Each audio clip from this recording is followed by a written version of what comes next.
राधे राधे दोस्तों। आज की हमारी कहानी है गंगाराम पटेल और बुलाकी दास नाई की। आज की कहानी बड़ी ही मजेदार है, रहस्य से भरी हुई है और शिक्षाप्रद भी है, इसलिए कहानी को पूरा जरूर सुनिए। प्रातः काल के 4 बजे के करीब मुर्गे ने कुकड़ू कू की आवाज लगाई, जिसे सुनकर गंगाराम पटेल और बुलाकी दास दोनों उठ बैठे। उन्होंने अपना शौच आदि नित्य कर्म किया, कुछ नाश्ता करके अपने सामान सब संभाल कर भावनगर से प्रस्थान किया। मार्ग के किनारे के दृश्यों को देखते हुए वो घोड़े पर जल्दी जल्दी जा रहे थे, क्योंकि अब तो उन्हें अपने घर पहुंचने की फिक्र थी। जहां प्यास लगती थी वहां कुएं से जल खींचकर पानी पी लिया करते थे। आज तो उन्होंने मार्ग में कहीं विश्राम भी नहीं किया। वो बीकानेर होते हुए सुरेंद्र नगर आए। वहां से मार्ग तो अहमदाबाद की तरफ जाता था और दूसरा महसाना की ओर। अहमदाबाद का मार्ग छोड़कर वो महसाना के मार्ग पर चले। चलते चलते सायकाल वो महसाना आ गए। नगर के किनारे पर ही संत का एक आश्रम था। गंगाराम पटेल ने वहां के महात्मा से अपने ठहरने का विचार प्रकट किया तो उन्हें ठहरने की आज्ञा मिल गई। पटेल जी और बुलाकी ने देखा कि आश्रम पर अनेक संत महात्मा ठहरे हुए हैं। कोई वैष्णव है तो कोई सन्यासी, कहीं पर उदासीन अपनी धूमी जमाए चिमटा गाड़े हुए आसन पर विराज रहे हैं। अनेक भक्त संतों की सेवा में लगे हुए हैं। पटेल जी अपना सामान महात्माओं से अलग एक और कुएं के पास रखवाया। उसके बाद बुलाकी को 50 रुपए देकर कहा कि तुम सामान लेकर जल्दी आना, कहीं ऐसा ना हो कि तुम बाजार में जाकर इधर उधर घूमते रहो। अगर बाजार बंद हो गया और सामान ना मिला तो भूखा ही मरना पड़ेगा। बुलाकी रुपए लेकर बाजार गया। वहां उसने अपना आवश्यक सामान खरीदा और जब वो आ रहा था तो उसने देखा कि एक अच्छा जुलूस जा रहा है। लोगों से पूछने पर पता चला कि वो राजा के राजगुरु हैं। कभी कभी यहाँ राजा के महल में इसी भांति जुलूस के साथ धूमधाम से आते रहते हैं। बुलाकी ने देखा कि राजगुरु बहुमूल्य वस्त्र पहने हुए हैं, साथ में बाजे बज रहे हैं। उसी समय वहां एक आदमी आया जिसके साथ 4 सिपाही थे। उस आदमी के आदेश से सिपाहियों ने राजगुरु को पकड़कर उसके हाथों में हथकड़ी डाल दी। बुलाकी ये सब देखता रहा। जुलूस में हलचल मच गई। लोगों ने राजा को खबर की। राजा भी वहां आया और उसने राजगुरु को प्रणाम तो किया, परंतु उन्हें सिपाहियों से मुक्त नहीं करा सका। ये देख बुलाकी को बड़ा आश्चर्य हुआ कि मामूली आदमी के कहने से सिपाहियों ने राजगुरु के हथकड़ी डाल दी और राजा अपने गुरु को मुक्त नहीं करा सका। बुलाकी सोच रहा था कि राजगुरु को गिरफ्तार करने वाला ये कौन आदमी हो सकता है।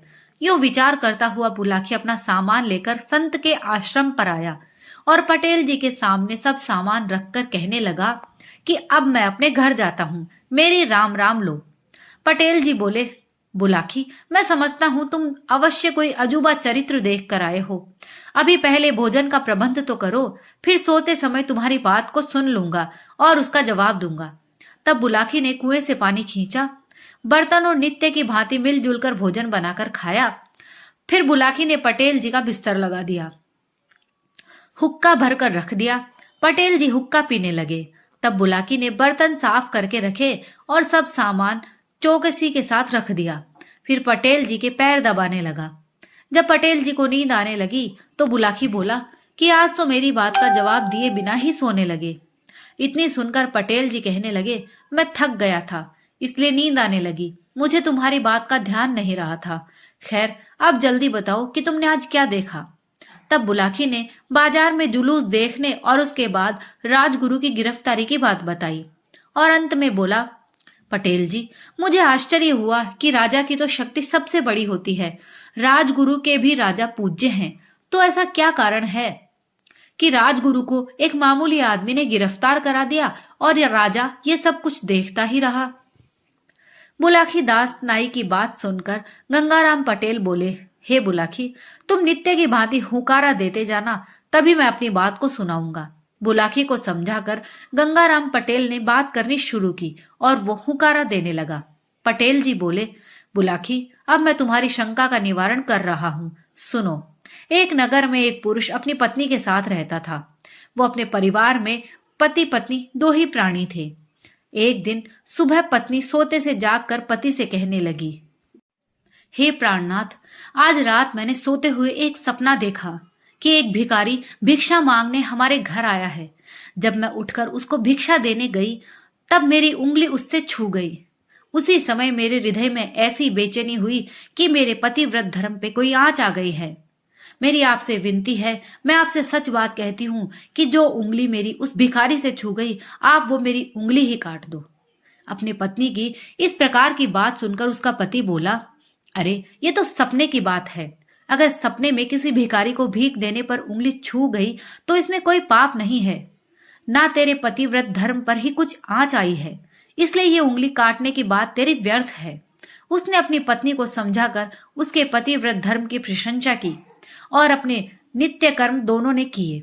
बाद में पत्नी ने भोजन बनाकर पति को खिलाया और कहने लगी कि ये हमारे कपड़े हैं, इन्हें बाजार से अभी सिला लाओ। वो आदमी अपनी पत्नी के कपड़े लेकर बाजार सिलाने गया। एक दुकान के आगे एक दर्जी बैठा कपड़े सिल रहा था। वो उसकी मशीन और सब सामान रखा था। उसी के पास जाकर उसने कहा कि हमारी पत्नी के ये कपड़े तुम्हें आज ही सिलने हैं।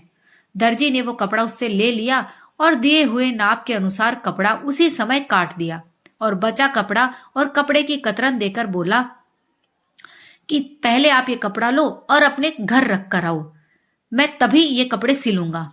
यहाँ ईमानदारी का काम है, मैं किसी की कतरन भी अपने यहाँ नहीं रहने देता। इतनी बात दर्जी की सुनकर वो आदमी कहने लगा कि तुम तो मेरे कपड़े सिल दो, कतरन रखने से तुम्हें कोई बेईमान नहीं कहेगा। लेकिन दर्जी बोला, भाई मैंने अपना नियम ऐसा ही बना रखा है कि मैं अपने यहाँ किसी की कतरन नहीं रखता, पहले उसे घर रख कर आओ तभी कपड़े सिलूंगा। बहुत समझाने से भी दर्जी नहीं माना तो वो आदमी कतरन लेकर अपने घर को चल दिया और मन में विचार करने लगा कि ये दर्जी तो मेरी पत्नी से भी अधिक धर्मात्मा है। देखो ये तो कतरन भी नहीं रखता। ऐसा विचार करता हुआ जब वो घर लौटकर अपने घर आया तो देखा कि उसकी पत्नी घर पर नहीं है। वो घर की नकदी, अपने कपड़े और जेवर लेकर कहीं चली गई है। बक्सों के ताले खुले पड़े हैं। ये देखकर वो आश्चर्य में पड़ गया और सोचने लगा कि मेरी पत्नी का पति धर्म की अधिक बातें बनाना ढोंग निकला। सवेरे तो कह रही थी कि सपने में भिखारी को भीख देने से उंगली छू गई और वो उंगली अपवित्र हो गई है, इसे काट दो। मैं समझा कि बहुत पतिव्रता है, परंतु देखो वो तो सब कपड़े, जेवर और नकद रुपया लेकर भाग गई। दर्जी उससे भी अधिक ईमानदार बन रहा है, उसने कतरन भी अपने पास नहीं रखी। जब मेरी पत्नी इतनी धर्म की बात करने वाली होकर भाग गई तो मुझे ऐसा लगता है कि इतना ईमानदार वो दर्जी भी वहां नहीं होगा। ये विचार कर वो बाजार को वापस गया। वहां आकर क्या देखता है कि ना वहां दर्जी है, ना उसकी मशीन और ना कोई कपड़े। अब तो वो अपने मन में विचार करने लगा कि ये दुनिया भी कितनी अजीब है। मैंने जहां वहां अत्यधिक सच्चाई देखी, वहां पर अधिक बेईमानी और बुराई ही पाई है। मेरी पत्नी पतिव्रता होने का इतना पाखंड दिखाती थी और वो भाग गई। दर्जी इतना ईमानदार बन रहा था कि किसी की कतरन भी रखना मंजूर न था। वो सब कपड़ा ही लेकर भाग गया। खैर, जो हुआ सो हुआ। अब इतना ज्ञान अवश्य हो गया है कि अब मैं किसी भी आडंबर वाले पर विश्वास नहीं करूंगा। जो अधिक दिखावे की बात करते हैं वही अधिक बेईमान है। ये विचार करता हुआ वो अपने घर चला आया। पत्नी के बिना उसने घर में बड़ी मुश्किल से रात काटी। सवेरे उठकर उसने सोचा कि अब यहाँ रहना ठीक नहीं।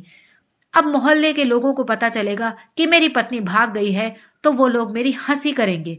उसने अपने मकान में ताला लगाया और सोचा कि कहीं परदेश में चलकर नौकरी करनी चाहिए। घूमता हुआ वो एक राजा के यहाँ पहुंचा और अपनी नौकरी की इच्छा प्रकट की। राजा उन दिनों अपने मन में एक कारण से परेशान रहता था। बात यह थी कि राजा के नगर से बालक चोरी हो जाते थे और बहुत प्रयत्न करने पर भी बालकों को चुराने वाला पकड़ा नहीं गया था। राजा ने उस आदमी को बालकों के चोर को पकड़ने के लिए नौकर रख लिया। वो आदमी राजा से बोला कि 4 सिपाही मेरी आज्ञा पालन करने को मुझे दिए जाएं और मैं जिसे बताऊं उसे गिरफ्तार कर ले। राजा ने ऐसा ही किया। उसे नौकरी करते हुए कई महीने हो गए। आज जब राजगुरु की सवारी आई तो वो आदमी भी सिपाहियों सहित वहां था। उसने देखा कि राजगुरु बहुमूल्य वस्त्र पहने हैं, इत्रों की सुगंध आ रही है, गाजे बाजे बज रहे हैं। ये देखकर वो आदमी विचार करने लगा कि राजा के गुरु का तो राजा सहित सभी लोग सम्मान करते हैं, फिर इन्हें इतना आडंबर दिखाने की क्या आवश्यकता। अधिक आडंबर देखकर मुझे मालूम होता है कि मेरी पत्नी और दर्जी के समान ये भी पूरे बेईमान होंगे। मेरा विश्वास है कि यही बालकों को चुराने वाले भी हैं। ऐसा विचार कर उसने सिपाहियों को आदेश दिया कि यही बालकों के चोर हैं, इसलिए सिपाहियों इन्हें गिरफ्तार कर लो। जब राजा को समाचार ज्ञात हुआ तो वहां आकर उसने गुरु को प्रणाम किया। बालक पकड़ने की जांच कराई तो वहां नगर से बहुत से चोरी हुए बच्चे पाए गए। बात यह पता लगी कि जब राजगुरु धूमधाम से आते थे तो लौटती बार कुछ बालकों को चोरी कराकर अपने आश्रम ले जाते थे। राजगुरु होने के कारण राजा या कोई अन्य पुरुष उन पर संदेह भी नहीं कर पाता था कि गुरु बालकों के चोर होंगे। जिन लोगों के बालक राजगुरु के आश्रम पर मिले वे लोग उन्हें वहां से अपने साथ में ले आए। राजा ने उस आदमी को बुलाकर कहा, मैं तुमसे प्रसन्न हूं कि तुमने बालकों के चोर का पता लगा लिया, परंतु ये बताओ कि राजगुरु पर तो कोई बालकों को चुराने का संदेह भी नहीं कर सकता था, लेकिन तुमने उन्हें किस प्रकार चोर माना। तब वो आदमी कहने लगा कि आज की दुनिया में मेरा अनुभव है कि जिसका अधिक आडंबर देखो उसी को अधिक बेईमान समझो। इसके बाद उसने राजा को आप बीती घटनाओं को सुनाया, जिसे सुनकर राजा ने उसे बहुत सम्मान दिया। गंगाराम पटेल बोले, हे बुलाकी, तुम यही घटना आज देख कर आए हो। अब मैंने तुम्हारे सब आश्चर्य दूर कर दिया है। रात भी अधिक हो गई है, सवेरे जल्दी उठना है, इस कारण तुम सो जाओ। दोस्तों, ये कहानी यहीं समाप्त होती है। अगर आपको कहानी पसंद आई हो तो प्लीज लाइक और शेयर कीजिए और कमेंट करके मुझे जरूर बताइए। और अगर आप मेरे चैनल पर नए हैं तो प्लीज मेरे चैनल को सब्सक्राइब कर लीजिए। कहानी सुनने के लिए आप सभी का बहुत बहुत धन्यवाद।